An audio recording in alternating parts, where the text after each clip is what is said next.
कतक कर्म कमावणे दोष न काहू जोग, विच न कोई कर सके किस ते रोई रोज। असम मास के प्रारंभ में प्रेम की उत्साह से जो प्रभु मिलाप की आशा थी, जब वो पूरी ना हुई तो जिज्ञासु रूपी स्त्री अपने आप से कहती है, ऐ मना, इसमें किसी का कोई दोष नहीं है, ये मेरे अपने कर्मों का भी दोष है। जिज्ञासु की इस दशा का वर्णन कार्तिक मास में इस तरह करते हैं, कतक कर्म कमावणे दोष न काहू जोग। प्रत्येक जीव को उसके अपने ही कर्मों के द्वारा जो फल मिलता है वो वही भुगतता है। अच्छे कर्म करने से सुख की प्राप्ति होती है और बुरे कर्म के बदले दुख भोगना पड़ता है। इसीलिए अपने दुख तथा कष्टों का दोष किसी दूसरे के माथे पर नहीं पड़ना चाहिए, क्योंकि ये हमारे अपने ही कर्मों का फल होता है। ये कर्मों की बात एक बार भगत त्रिलोचन जी ने अपनी पत्नी को समझाई थी। नारायण नंदक काम रूपी गजा जवारी, दुकृत सुकृत भारो कर्मणी, अर्थात कुछ बुद्धि होने से तुम नारायण को क्यों दोष देते हो?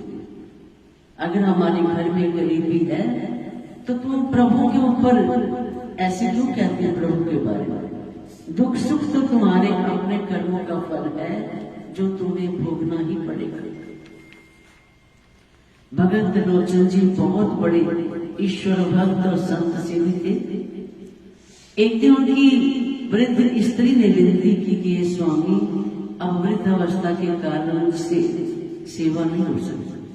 यदि कोई नौकर मिल जाए तो बहुत ही अच्छा हो, क्योंकि घर के अंदर साधु संत आते रहते हैं, अब मेरा शरीर काम नहीं करता। भक्तनी की इच्छा जानकर अंतर्यामी परमात्मा सेवक का रूप धारण करके भगत जी के दरवाजे के आगे खड़े हो गए और आवाज लगाते हैं कि कोई मुझे नौकर रख लो, कोई मुझे नौकर रख लो। नौकर जैसे हारा देखकर माता ने पूछा, बेटा तुमने नौकरी करनी है? अंतर्यामी बोले, हाँ माता जी मैंने नौकरी करनी है, मैं नौकरी के लिए आया हूं। भगत जी की पत्नी के पूछने पर तनख्वाह पूछी तो बेटा कहने लगा कि माता जी मैं रोटी कपड़ा ही लूंगा, लेकिन एक मेरी शर्त है कि अगर आपके घर के अंदर मेरी निंदा होगी तो मैं घर छोड़ के चला जाऊंगा और मेरा कोई तनख्वाह नहीं, कोई वेतन नहीं। माता बड़ी प्रसन्न हो गई, ये तो सस्ते में नौकर मिल गया। जब भी मेरी कोई निंदा करता है मैं उस घर से चला जाता हूं। उसकी ये बात सुनकर भक्तनी बहुत प्रसन्न हुई और उसे अपना सेवक रख लिया। जब सायंकाल भगत जी घर लौटे, उसने उन्हें भी सारी बात बता दी। सेवक बहुत उत्साह के साथ प्रेम पूर्वक घर का काम करता था। भक्तनी प्रसन्न हो गई। जितनी रोटी सेवक को खाने के लिए मिलती उतनी से ही संतुष्ट हो जाता, ना ही मांगता और ना ही झूठी छोड़ता। कुछ समय के पश्चात एक दिन वो भक्तानी कहने लगी कि देखो बेटा, आज मैं रोटी बनाती हूँ, अपने हाथ से तुझे खिलाता और तुम खाना। वो बैठ गया सेवक की आज्ञा तो भगवान ही सेवक के घर में नौकर बन के आए थे। अब वो माता रोटी बना रही है और वो सेवक खा रहा है। एक के बाद एक रोटियां खाई ही जा रहा। जितना घर के अंदर आटा था वो सारा समाप्त हो गया, अन्न खत्म हो गया। तो वहीं पे उसने विराम लगा दिया। बड़ी दुखी होकर शाम के समय वो भक्तानी पड़ोसन के घर में जाती है। वो पूछती है, बता तेरे नौकर का क्या हाल है? तो भगत जी की पत्नी क्या कहती है, अरे बहन क्या बताऊं, वो कोई लड़का है, पता नहीं कौन है, उसका पेट है या कुआं है, इतना अन्न पकाया आज मैंने, सारी का सारा आटा समाप्त हो गया, लेकिन उसका पेट भरने को नहीं। इतनी बात करके वो जब घर में लौटी तो उसने आके देखा कि घर के अंदर वो नौकर नहीं है। नौकर नहीं है ये देखकर वो फूट फूट कर रोने लगी और उसके उसे समझ आ गई कि आज मैं उसकी निंदा करके आई हूं, इसलिए वो घर छोड़ के चला गया। इतनी मुश्किल से सेवक मिला था, वो भी परमात्मा को अच्छा नहीं लगा।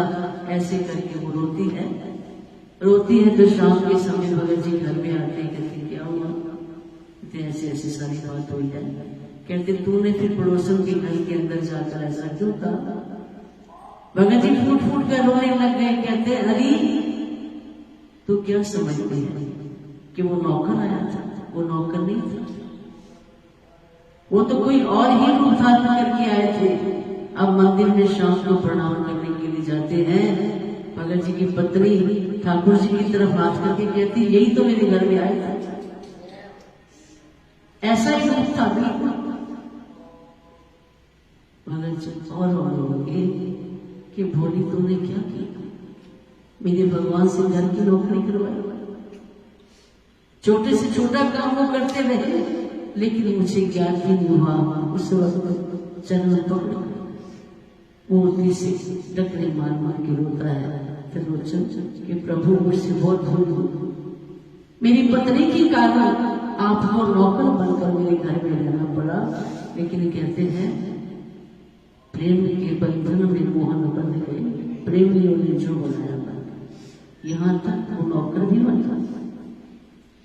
दिल के अंदर भाव सच्चा होता है तो भगवान भक्त की नौकरी करते हैं और करते आए हैं, ऐसा कोई मान सकता।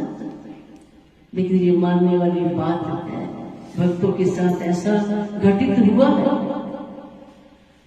आज हम परमात्मा से प्रेम करते हैं, उसके प्रेम को प्राप्त करना चाहते हैं।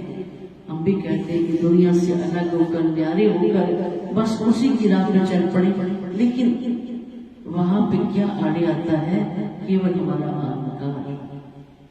हमारे दिल के अंदर जो प्रेम है, उस प्रेम के अंदर कहीं न कहीं मिलावट है, उस प्रेम के अंदर कहीं न कहीं संसार को सुना, वही हमें परमात्मा के नजदीक नहीं जाने देता। तो आप हम सब आज के इस संदेश को जो दरबार साहब ने लिखा है कि भगवान वही बन जाते हैं जो भक्त बनाते हैं, भगवान वही हो जाते हैं जैसा हम चाहते हैं। वो प्रभु कहते हैं कि मैं तो हर वक्त तत्पर रहता हूँ, वो भक्त मुझे बुलाए तो सही, तो मुझसे प्यार तो करे, मैं तो उसके ऊपर प्यार का सागर ही उड़ेलने के लिए तैयार बैठा हूँ। तो आज की संक्रांति का ये संदेश है कि हम प्रभु से सच्चा प्यार करें, सच्ची लगन और उसकी राह में मिटने का एक इरादा लेकर उसकी राह पर चल पड़े और अपने जीवन को सफल बनाए। बोलो साचे दरबार की जय, बोलो घट घट वासी भगवान की